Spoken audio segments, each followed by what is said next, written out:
31 పెడతాము అని చెప్పడం జరిగింది. మళ్ళీ ఎన్నిసార్లు రిప్రజెంటేషన్ ఇచ్చినా కూడా వాళ్ళు మీటింగ్ విషయమే చెప్పలేకపోయినారు. దానికి రాష్ట్ర వ్యాప్తంగా ఈరోజు అన్ని ప్రాజెక్టులలోనూ ఈ మొబైల్స్ రిటర్న్ తీసుకుంటూ మనకు బాల సంజీవిని అనే ఒక యాప్ వచ్చింది.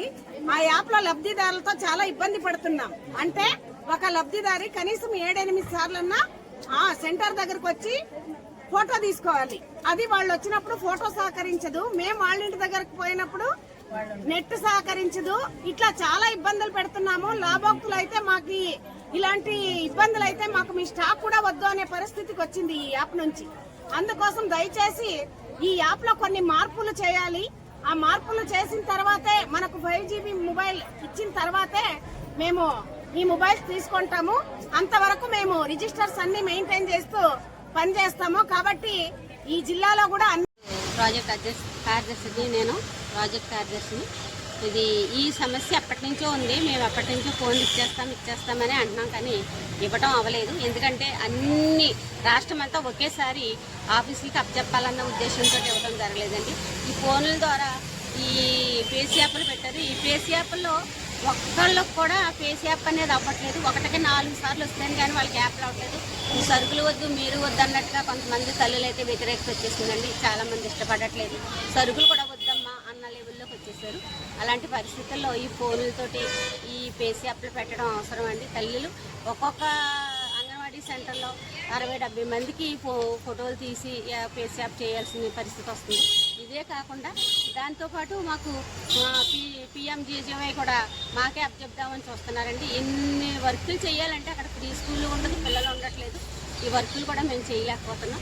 మాకు వచ్చే గొర్రెతోక జీతంతో ఇన్ని పనులు మేము చేయలేకపోతున్నాము. జీతాలు పెంచట్లేదు. అలాగే మాకు నాణ్యమైన ఫోన్లు ఇవ్వలేదు. నాణ్యంగా అక్కడ నెట్ కూడా ఉండట్లేదండి. నెట్ లేక చాలా చోట్ల అసలు వర్క్ అవ్వట్లేదు. ఆ వర్క్ కోసమని నెట్ కోసమని ఫోన్ పెట్టుకుని ఎక్కడికెక్కడికో వెళ్ళి నెట్ ఎక్కడుంటే అక్కడికి వెళ్ళి చేయడం చాలా ఇబ్బంది పడుతున్నాం. మేమే కాకుండా మాతో పాటు తల్లులు కూడా ఎన్నో ఇబ్బందులు ఎదుర్కొంటున్నారండి.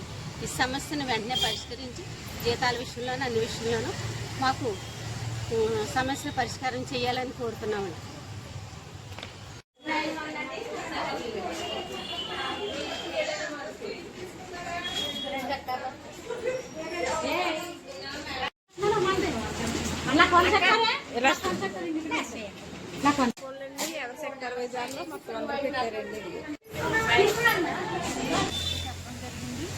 ఈరోజు ఖచ్చితంగా 4 గంటలకు పట్టుకొచ్చి ఫోన్లు ఇస్తామని కూడా చెప్తూనే ఉన్నాము.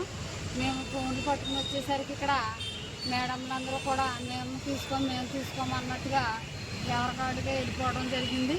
అయినప్పటికీ మేము బలవంతంగా ఫోన్లు అందరూ అన్ని సెక్టార్లు ప్రాజెక్ట్ అంతా తీసుకుని లోపల పెట్టడం జరిగింది. ఎందుకంటే తీసుకోవడానికి ఆలయం ఎందుకు తెచ్చారంటే సిడిపో మేడం గారు లేరు. అందు గురించి మేము బలవంతంగా ఆ లోపల పెట్టవలసి వస్తుంది. ఎందుకంటే ఒకసారి ప్రభుత్వం బాధ అర్థం చేసుకోవాలి. ఎందుకంటే చాలా కష్టతరమైనటువంటి పరిస్థితుల్లో మేము ఫోన్లు అక్కడ ఎక్కవలసి వచ్చింది తప్ప వేరే ఉద్దేశంతో అయితే కాదు. మాకు కనీసం జీతమైనా పెంచాలి. జీతంతో పాటుగా నాణ్యమైన ఫోన్లు ఇవ్వాలి. ఆ ఫోన్లో ఇన్ని రకాల యాప్లు కాకుండా ఒకే రకం యాప్ ఉండేలాగా తగు చర్యలు తీసుకుని త్వరలో మా సమస్యను పరిష్కరించాలి.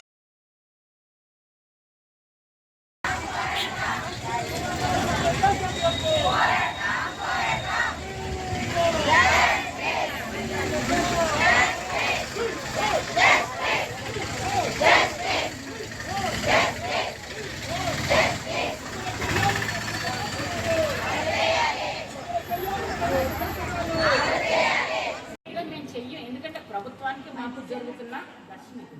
అలాంటప్పుడు మాకు మేము చెప్పిన వర్క్ చేయనని మేము అనట్లే. కాబట్టి మాకున్న సమస్యలు మాకున్నాయి. ఆ సమస్యలు తీర్చమని చెప్పి మేము అడుగుతున్నాం. అంటే ఫోన్లు పనిచేయట్లేదు, అది పని భారం ఎక్కువైపోయింది, యాపల భారం ఎక్కువైపోయింది. ఎన్నిటి మీద మేము అనేక రకాలుగా మాట్లాడుకునే కదా మేము ఈ పని చేసాము. అయినప్పుడు మరి ఇప్పుడు ఫోన్లు ఆఫీస్లో పెట్టిన ఫోన్లు ఏమడ్డొచ్చినాయి? ప్రాజెక్ట్ ఆఫీస్లో పెట్టుకున్నాం. ప్రాజెక్ట్ ఆఫీస్లో పెట్టి చేతితో తీసుకొని అన్నారు. ఓకే, తీసుకోకపోయినా పర్లేదు, మేము ఒక గోల్ పెట్టి వెళ్ళిపోయినప్పుడు ఆ ఫోన్లు అలా ఉంచాలి కదా.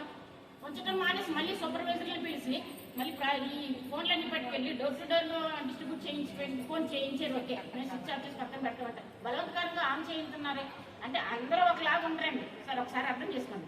భయపడిపోయిన వాళ్ళు ఉంటారు ఇందులో. భయపడిపోయి బాబా ఆవిడ ఏం చేసేస్తారో నన్ను, వాళ్ళు ఏం చేసేస్తారో నన్ను అని చెప్పి కాదండి అని చెప్పి వాళ్ళు ఏం చేస్తారు, ఫోన్ ఆన్లో పెడుతున్నారు.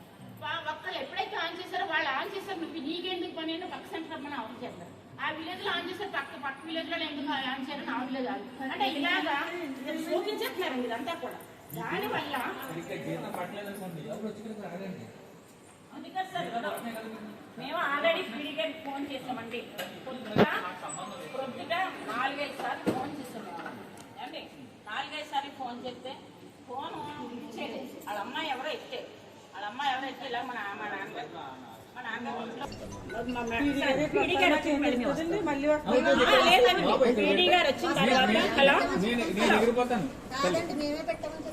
అమ్మా ఎయిమ్స్ కాలేజ్ దగ్గరికి వచ్చారా? లోపలికి పైకెక్కండి అంటారు మమ్మల్ని. సూపర్వైజర్లు కాదండి, సూపర్వైజర్లు చెప్పినట్టు మేము వర్క్ చేయాలా?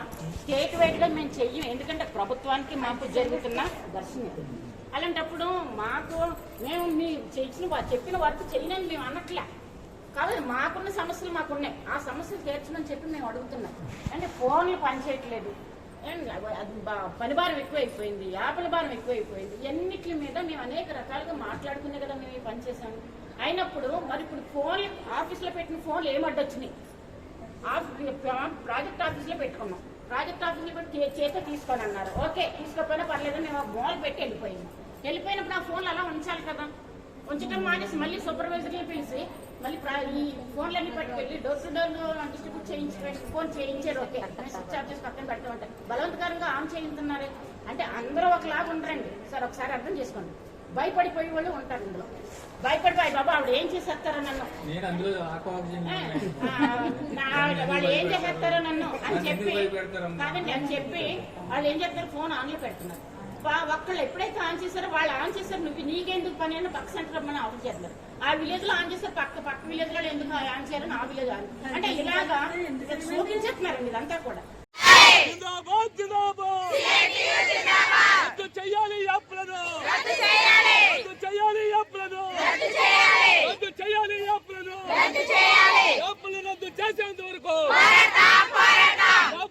చేసేంత వరకు